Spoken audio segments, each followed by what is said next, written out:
kita memulai pembelajaran pada hari ini, alangkah lebih baiknya kita berdoa menurut agama yang percaya masing-masing. Bantu Abdina pimpin doanya, Nak. Siap berat, hormat berat, juga berat.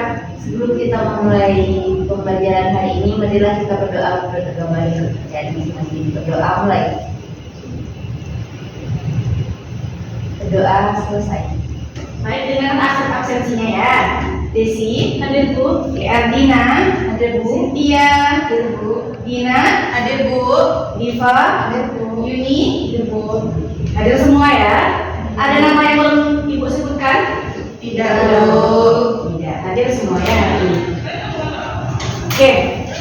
Baik, kali ini kita bakalan membahas teks puisi.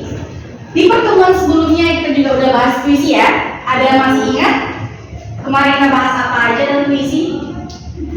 Ada struktur, Apa lagi? pengertian Ya, ada pengertian puisi, kemudian unsur puisi.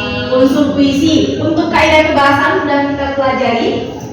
Belum ya. Berarti di pertemuan sebelumnya kita hanya belajar pengertian, struktur dan unsurnya.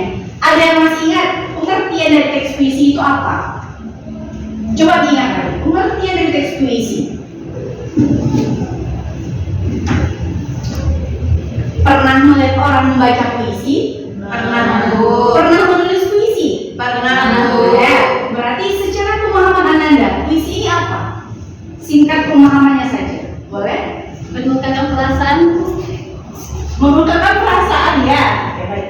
Mengungkapkan perasaan Desi yang Desi tuangkan dalam bentuk tulisan, ditulisnya berarti ya. Kemudian ada lagi, boleh? Ada lagi nak? Karya sastra, ya. Selain puisi, karya sastra yang lain yang kamu ketahui apa aja? Novel banyak ya, itu karya sastra. Untuk hari ini kita hanya bahas Puisi. Nah, jadi puisi itu adalah salah satu bentuk karya sastra di mana di dalamnya berisikan kata-kata yang terikat akan unsur-unsur tadi. Ada unsur fisik dan unsur batin. Pelajaran dan kompetensi dasar pada pertemuan kali ini bisa Anda lihat. Oke. Jadi ini akan kita kejar nanti di hari ini.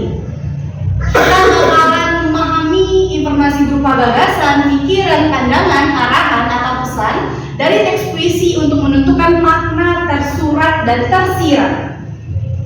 Bisa membedakan tersurat dengan tersirat?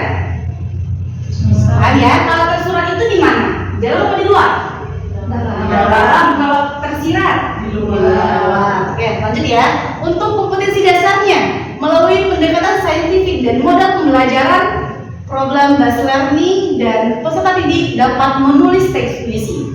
Jadi dari capaian pembelajaran dan kompetensi dasar ini nanti kita bakalan menulis puisi singkat. Ya, ingat ya, di hari ini kita bakalan menulis puisi singkat. Jadi nanti Ibu minta Ananda untuk buat puisi singkat saja, satu lagu saja. Pertemuan sebelumnya kita juga udah bahas unsur batin ya. Jadi hari ini kita hanya memperkuat pemahaman kita saja terkait unsur batin ini apa. Ada yang masih ingat unsur batin yang pertama itu apa? Tema. Kalau di luar dari puisi, gambaran pemahaman Ananda, tema itu apa? Apa itu tema? Berkaitan dengan apa dia tema? Judul, boleh apa lagi? Apakah tema dapat dikatakan sebagai gagasan pokok permasalahan? Bisa. Kalau kita balik kepada puisi, apakah bisa itu kita sebut gagasan pokok atau pokok permasalahan yang akan kita bahas? Contoh, kalau anak ibu sekarang lagi trennya apa ya? Untuk fashion mungkin yang perempuan. Nah, seandainya ibu minta Ananda membuat puisi tema fashion, apakah bisa Anda tuangkan nantinya ke dalam puisi? Bisa atau tidak? Bisa ya. Karena kan temanya udah ada. Jadi tema ini dapat Ananda kembangkan nantinya. Kembangkan, Ananda pilah-pilah kata-kata yang akan digunakan. Itu dia tema. Tema itu dapat dikatakan sebagai gagasan pokok. Pokok permasalahan yang diangkat itu apa? Itu dia tema. Oke, sampai sini paham? Paham. Lanjut. Adanya rasa. Nah, untuk apapun karya pasti memiliki rasa di dalamnya. Rasa ini kalau pada puisi ya cenderung kepada si penulis senangkah dia, sedihkah dia, bahagiakah dia. Jadi rasa ini bisa kita rasakan ketika kita membaca puisi itu. Kemudian rasa ini bisa tertuang dari kata-kata yang digunakan oleh seorang penulis. Itu dia rasa. Bu, ya kalau menyukai dia termasuk rasa juga, Bu. Oke, menyukai dia kata Dina. Ada yang bisa bantu Ibu? Menyukai dia apakah itu rasa? Iya, Bu. Ya, rasa apa dia kalau menyukai dia? Sedih mungkin. Apakah sedih bisa dikatakan? Menyukai dia, sedih kita menyukai dia? Tidak. Bagaimana rasa kita kalau menyukai dia? Senang, bahagia kita ya, sampai raut wajah kita merah-merah begitu ya. Ketemu dia sampai salting, ya kan? Malam nggak lihat dia, nggak lihat status WA-nya, galau, nggak tidur, kayak gitu Dina? Iya, Bu. Maklum lah ya, anak-anak sekarang biasa seperti itu ya. Itu termasuk juga dengan rasa. Berarti rasa yang dituangkan oleh artinya tadi itu rasanya senang, bahagia dia karena mengagumi seseorang. Nah, bisa juga yang disampaikan oleh Ardina tadi itu kan ada nih rasa kagumannya bisa dituangkan dalam bentuk karya. Ardina buatlah puisi mengagumi seseorang tanpa memilikinya.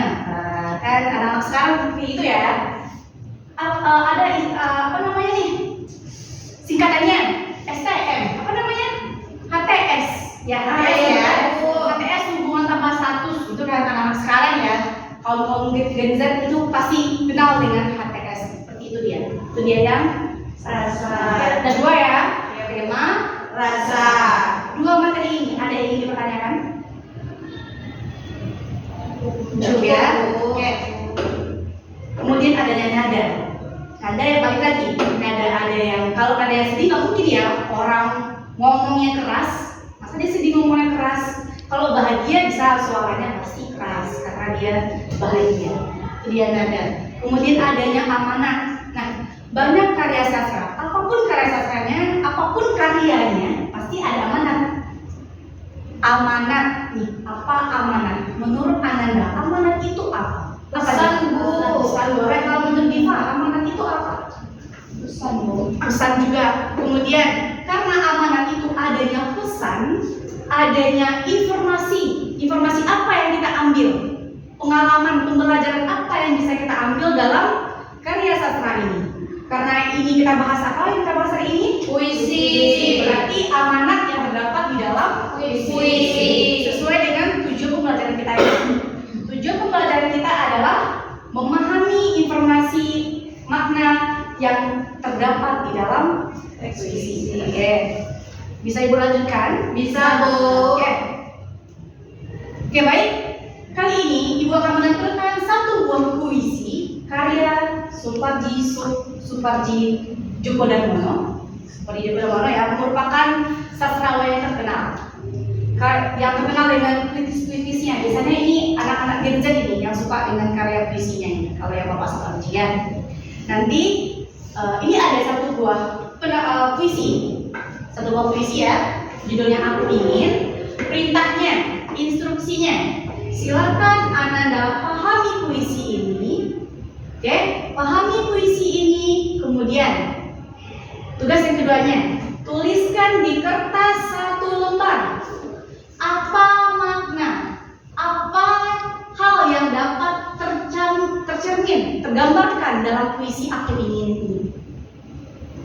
Yang ketiga, setelah dituliskan, nanti Ibu akan meminta 2 orang dari Ananda untuk menampilkan hasil tulisannya. Bisa? Bisa, Bu. Oke. Jadi instruksi yang pertama apa tadi? Pahami puisi. Pahami puisi ini. Yang kedua, Cari makna yang terdapat dalam puisi. Oke, cari makna yang terdapat dalam puisi. Yang ketiga, Nanti akan ditampilkan. Ibu yang pilih ya, 2 orang dari Ananda. Akan Ibu minta untuk menampilkan apa yang dituliskan. Menurutnya apa? Baik, Bu. Baik, setelah itu barulah nanti Ibu bulatkan ya pemahaman Ananda terkait puisi Aku Ingin. Baik, Bu, saya Ibu beri waktu 10 menit. Silahkan dipahami puisi ini. Oke, sudah? Sudah, Bu. Oke. Maunya Ibu yang pilih atau Ananda yang acungkan tangan? Ibu yang pilih atau Ananda yang acungkan tangan? Mau yang mana? Ibu juga boleh, Bu. Oke. Sebelum ibu pilih, dari anak-anak ibu semua, ada tidak yang mau duluan menampilkan apa makna yang tergambar dalam puisi ini? Saya mau, Bu. Boleh Artina, boleh ke depan nak? Ke depan, Bu. Boleh. Baik teman-teman sekalian, makna puisi Aku Ingin yaitu menurut saya penyair ingin mengungkapkan cintanya dengan kasih yang tulus kepada seseorang dengan apa adanya dan tak perlu dibuktikan lagi dengan kata atau isyarat yang membumi. Bagus, tepuk tangan dulu dong. Makasih ya, bagus. Itu menurut Artina. Ada lagi anak ibu yang mau sebelum ibu panggil? Ya, tapi katanya tadi anak ibu berani. Ayo, ada yang mau? Cynthia, boleh nggak? Oke. Ya, ke depan nak.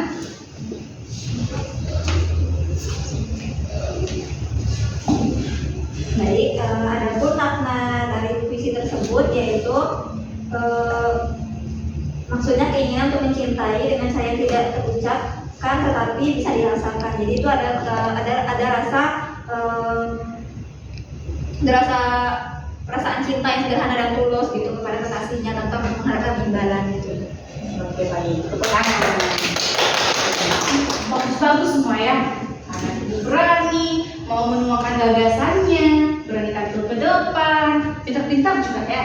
Benar semua. Yang disampaikan oleh anak-anak ibu itu benar. Pemahaman Anda benar. Karena dalam puisi Aku Ingin ini kan ada dituliskan ya di baris pertama, aku ingin mencintaimu dengan sederhana. Aku ingin, berarti si penulis ingin mencintai dia dengan sederhananya. Untuk yang kedua, baris keduanya, dengan kata yang tak sempat diucapkan, kayu kepada api yang menjadikannya abu. Berarti si penulis dia ingin sekali. Ini potongan ya, hanya potongan puisi Aku Ingin ini. Ingin dia mengungkapkan perasaannya. Dia nggak ingin orang lain memiliki si orang yang disukai ini. Dia sangat-sangat mencintai dia. Sangat-sangat mencintai seorang yang dikaguminya. Itu dia. Karena kan ada kata-katanya nih, dengan kata yang tak sempat diucapkan, kayu kepada api. Benar, kayu bisa berkata kepada api? Tidak. Kenapa nggak bisa kayu ngomong sama api? Karena itu sudah mati. Oke, benda mati. Terlihat juga ya, bahwasanya di dalam puisi kata yang digunakan itu banyak mengandung kata makna tersirat atau bahasanya bahasa kiasan banyak pada puisi. Lanjut. Aku ingin mencintaimu dengan sederhana, dengan isyarat yang tak sempat disampaikan awan kepada hujan. Balik lagi, awan kepada hujan. Awan bisa ngomong? Tidak. Hujan bisa jawab? Tidak. Urutin lagi ya, bahwasannya dalam puisi itu terdapat makna kiasan. Bahasanya itu bahasa kiasan yang digunakan. Apa gunanya, Bu? Itulah gunanya puisi, untuk memperkuat makna, memperkuat perasaan yang dituangkan oleh si penulis dalam bentuk karyanya. Oke? Paham? Sampai sini paham? Paham, Bu. Oke. Sudah 2 tugas kita ya. Terakhir, ada yang masih ingat apa tugas kita terakhir yang Ibu sebutkan di awal tadi? Apa Desi? Menuliskan puisi? Benar sekali Desi, menuliskan puisi. Nah, kali ini Ibu kasih Ananda waktu 5 menit. Silakan buat puisi cukup 4 baris saja. 1 bait. 4 baris saja, ungkapkan perasaan Anda hari ini.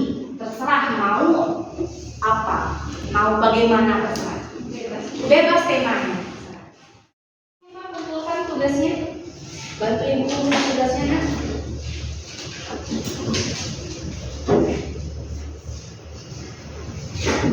Ini jangan lupa bikin namanya ya, karena ini mengganti nilai ujian. Sudah Bu. Terima kasih ya.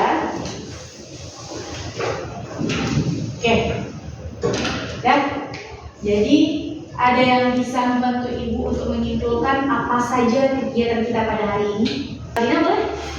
Ya baik Bu. Puisi adalah suatu karya sastra yang dituangkan dalam bentuk kata. Nah, dalam puisi juga ada tema, ada rasa.